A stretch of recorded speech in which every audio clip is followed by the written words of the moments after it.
All right. Shalom, shalom.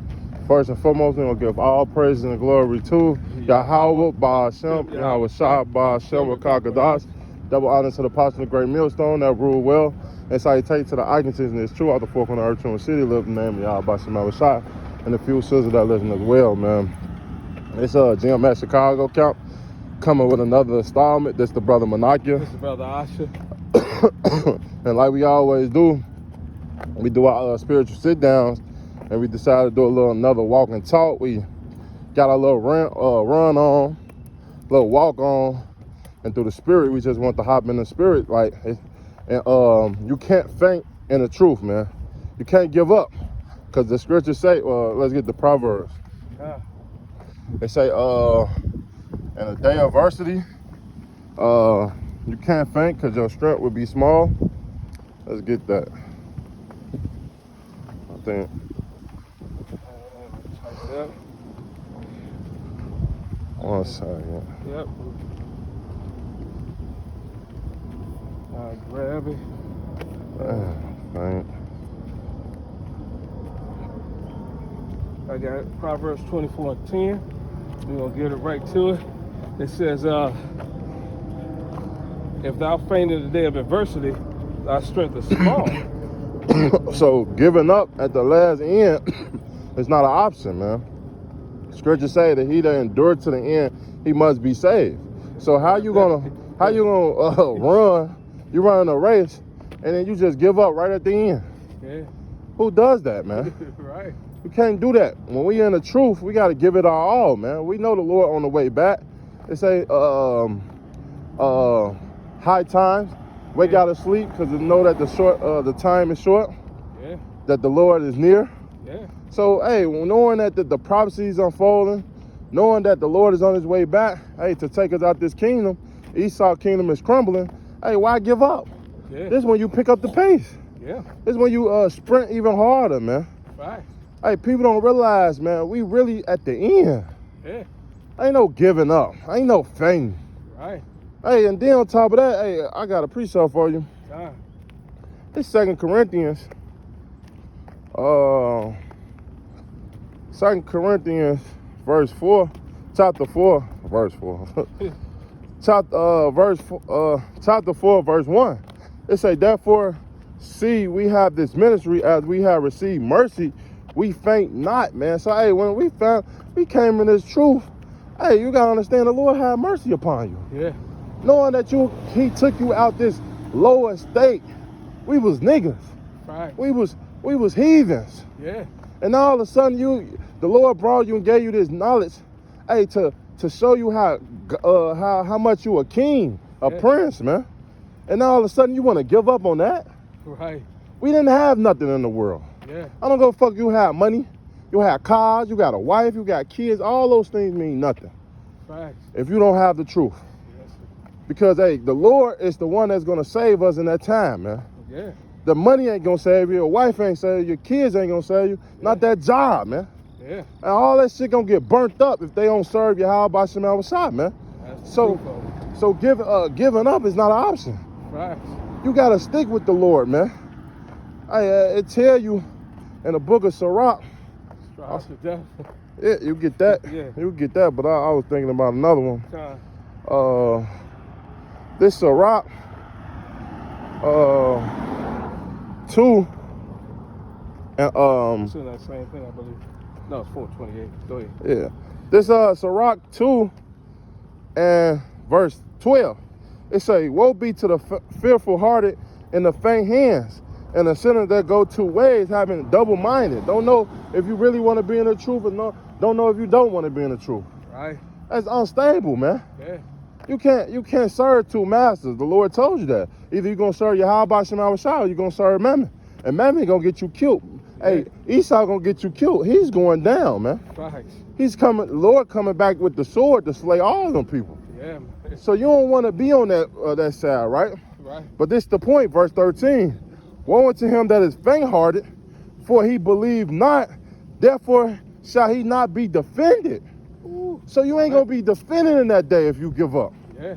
Remember, we got famine coming, persecution coming. Yeah. We got pestilence coming, Esau coming. Right. And you telling me, hey, you gonna be able to defend yourself in that day? Hell no. You need the Lord, man. Without the Lord, hey, guess what? We ain't gonna be able to get through our famine. There's many scriptures, many stories. Say what a thing was written for 4 times, learning for our learning. Yep. Hey, many stories how all the men of the Lord that called upon the Lord when it was a famine, he fed them. Right. We just can name Elijah with the raven. Yep. All these things is Daniel was in the lion den. Done. Sent the brother to feed him. look, all these stories, man. Right. And you telling me that you want to give up and what, serve Esau, or you want to give up and think you got it? You don't have anything. Yeah. Remember, anything that you have, you received it of the Lord. Yeah. The Lord gave you those things, man. You think the scripture ain't written that the Lord make it rain on the just and the unjust, man? Right. That's the purpose of this whole walk, man. Right. You got it though, beloved. Yeah. And I was just like you said, that's why the scriptures say cast off the weak nature. Yeah. You know what I mean? In order to make it, you got to cast off that weak nature, man. Let me grab that. Because, like the elder brother going into, you got to go all the way. You know what I mean? There's no turning back. What are you going to do? It says, this is 2 Ezra 14 and 14.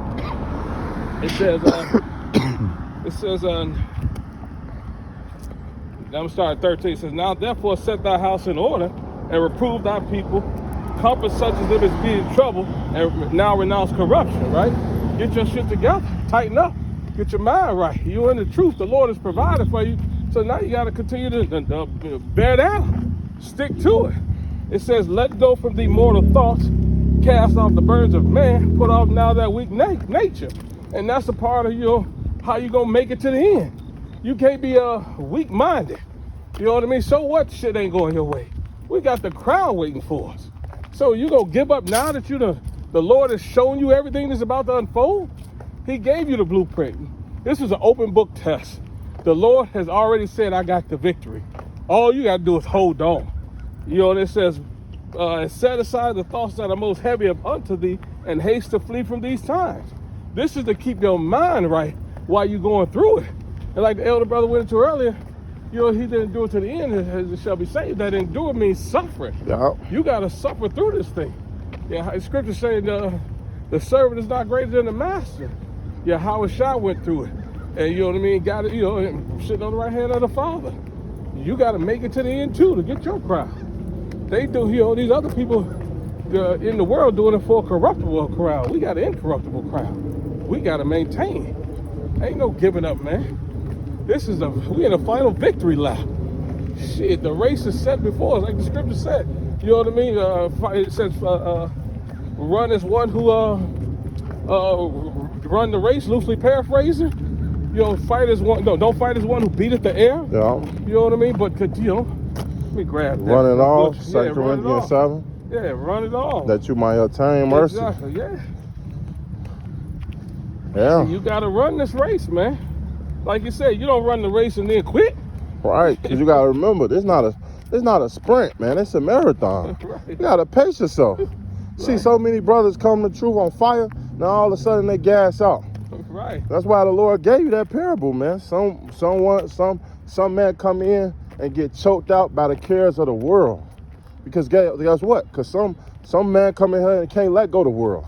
Right. They can't let the family, knowing that you got the greatest family in the world. Right. The brotherhood is the greatest family, man. Right. Exactly. Then you get a wife, she tell you can't come on Saturday. Don't go out on Saturdays.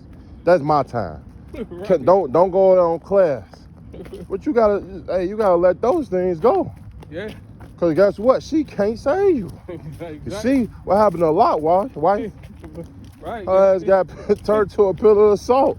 Right. Looking back, trying to be in the world. God. This 1 Corinthians 9:24.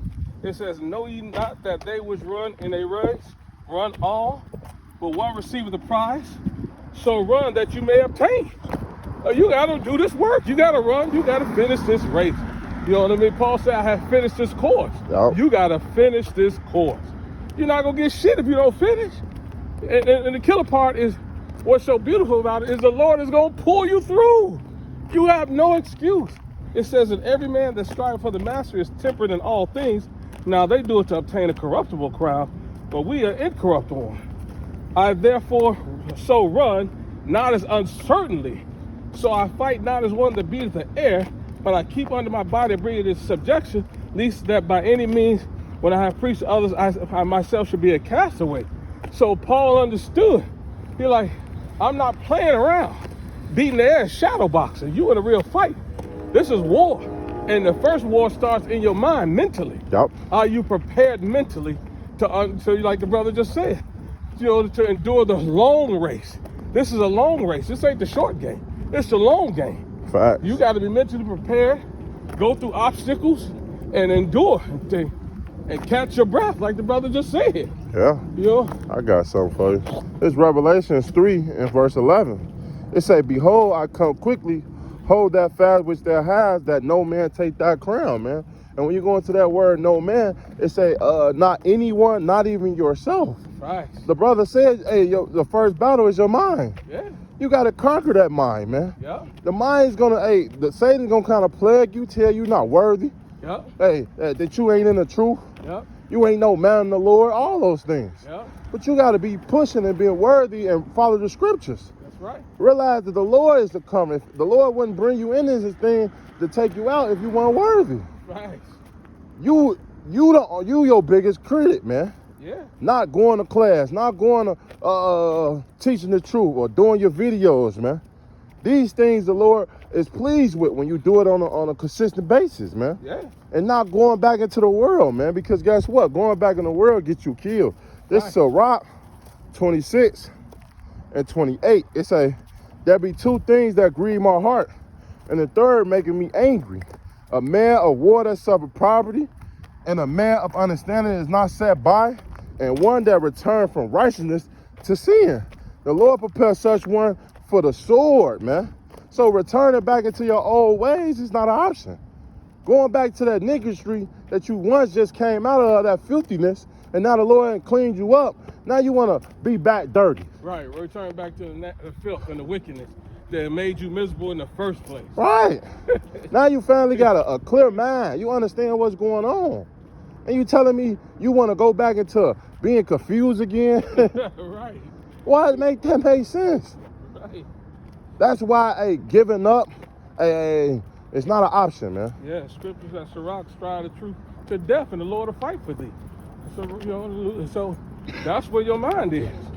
He said he's gonna fight for you. So if the Lord is for us, who can be against us? Facts. So that's the comfort that you have in this fight.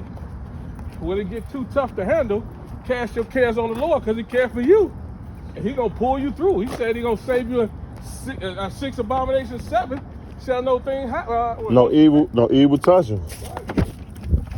And that's the mindset you should hold to have, man.